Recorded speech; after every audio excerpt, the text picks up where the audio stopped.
Opa kaixo, bigarren bideo honetan indarrak bide ditzen dena, indar normala ikusiko du. Hemen daukagu gure gorputza, aurreko bideon ikusi genuen pisua honela kalkulatzen da, eta orain ikusten duzuenez hemen gainesal bat dago, mahai bat izan daitekena, eta indar berri bat agertzen da. Gezi batekin irudikatzen duguna, normala. Beraz, egingo duguna da aurreko indarrarekin bezalaxe begiratu zein den bere baldintza, bere norabidea eta baita ere bere balioa, eta behin hori daukagunean hemen daukagun problema ebatziko dugu erabiltzen daukagun metodoa.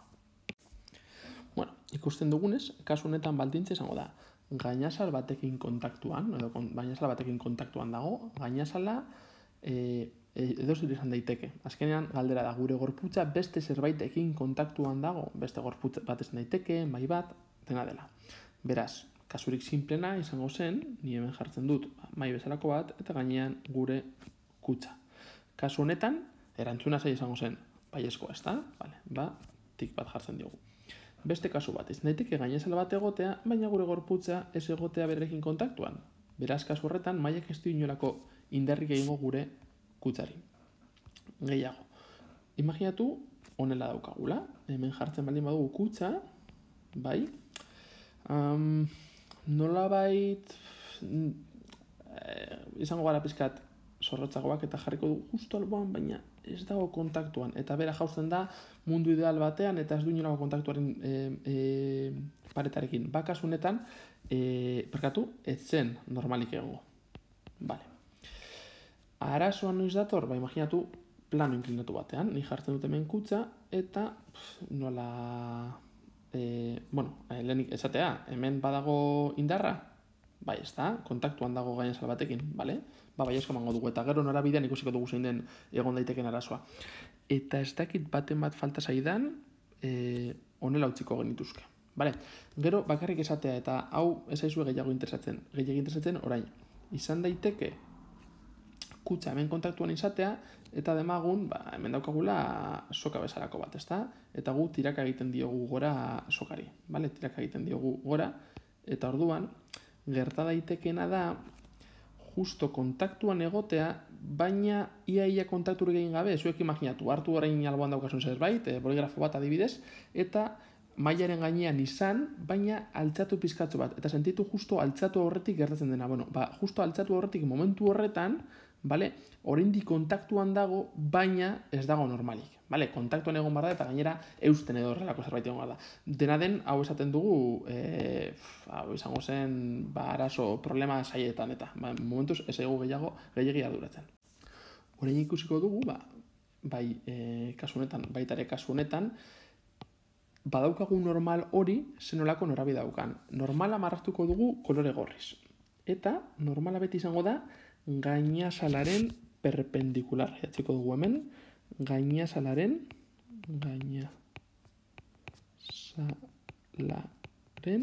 perpendikular. Eta baldin badakizu zer den perpendikularra izatea, ara ikasiko zue, hau baldin bada gainazala perpendikularra izango dela kontrakoa, eta hau baldin bada gainazala perpendikularra izango da horrelako zerbait. Beraz, kasunetan normala honela izango zen.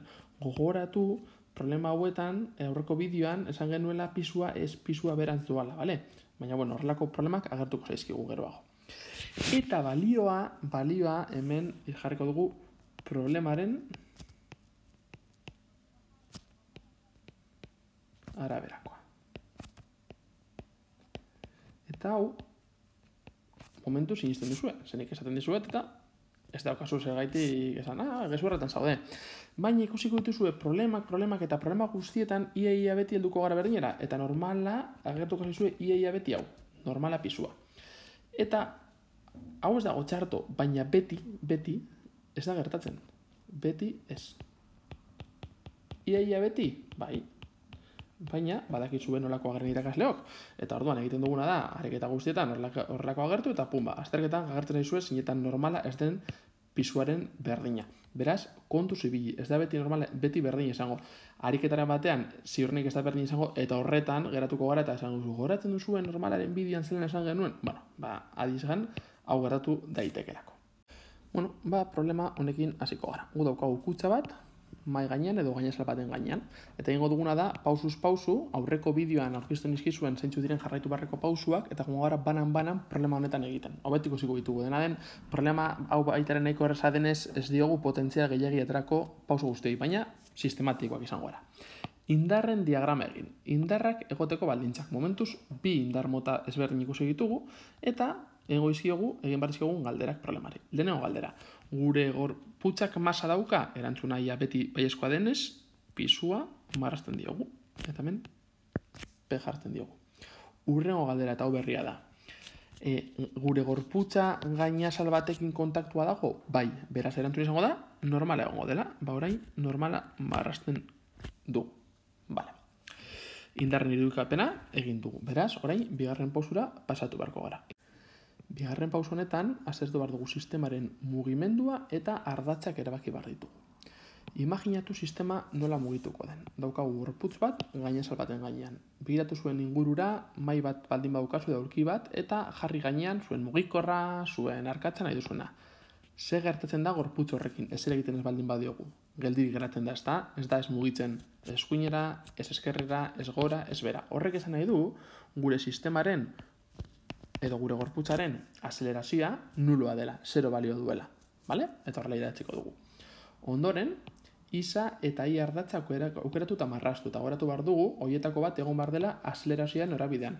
Nola azelerazioa 0 den, berdin zaigu nola jartzen ditugun ardatzak jarri ditugu.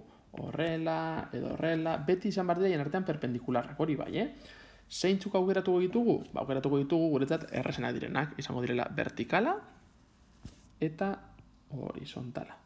Hau izango da isa eta hau izango da i. Hirugarren pausu honetan jartzen du indarrak deskonposatu. Gure indarrak justo agertzen dira gure ardatzen gainean, beraz, pausu hau saltatu behar dugu.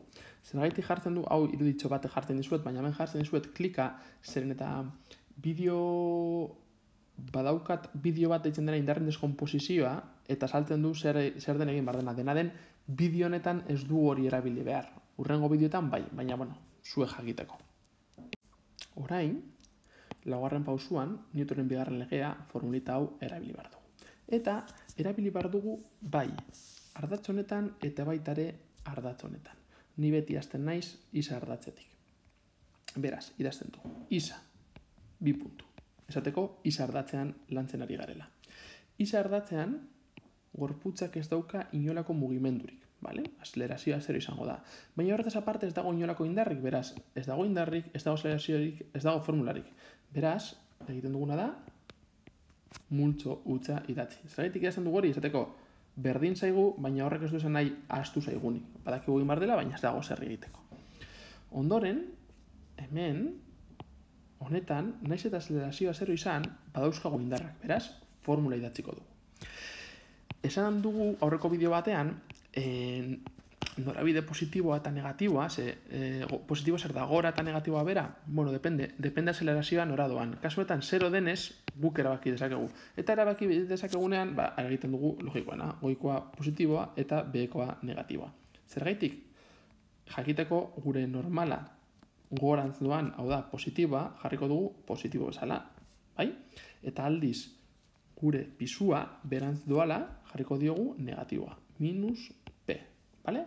Ja idatzi ditugu gure gorputzean dauden indar guztiak, berdin. Gorputzaren masa, datu bezala eman digutela 10 dela, bai? Daukagu datu bezala, eta orain jarri behar dugu A azelerazioa. Jarri behar dugu gure azelerazioa. Zein da gure sistemaren azelerazioa? 0. Biderkatzen dugu 0rekin.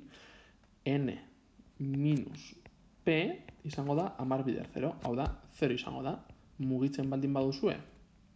Hau, ona.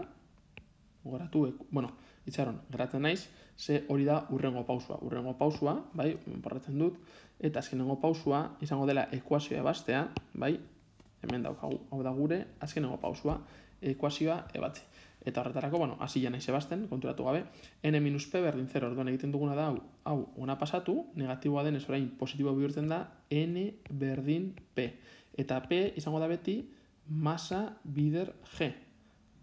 Hau da, n izango da 10 bider 9,8. Hau da, 98. Eta indarren unitatea zein da, Newton, N batekin adierazten duguna. Vale? Norbaitek pentsa dezake, eta ja, iskanbilak izan ditut klasean honekin. Baina tontua gara, ala, normala N-rekin idazten dugu eta Newton N-rekin. Eta biak bat elkarren alboan. Badakit, norbaitek hitzarmena egiterakoan horrela jarri zituen. Eta kontuz handizi bergaraz, hau da Newton, hau da unitatea, eta hau da indar bat. Vale? Normalaren balio izango da, 98 Newton. Ikusten duzuenez, hemen N berdin P. Horretik esan dizuet, askotan hau gerratuko zaizuela, baina goratu ez dela beti horrela izango.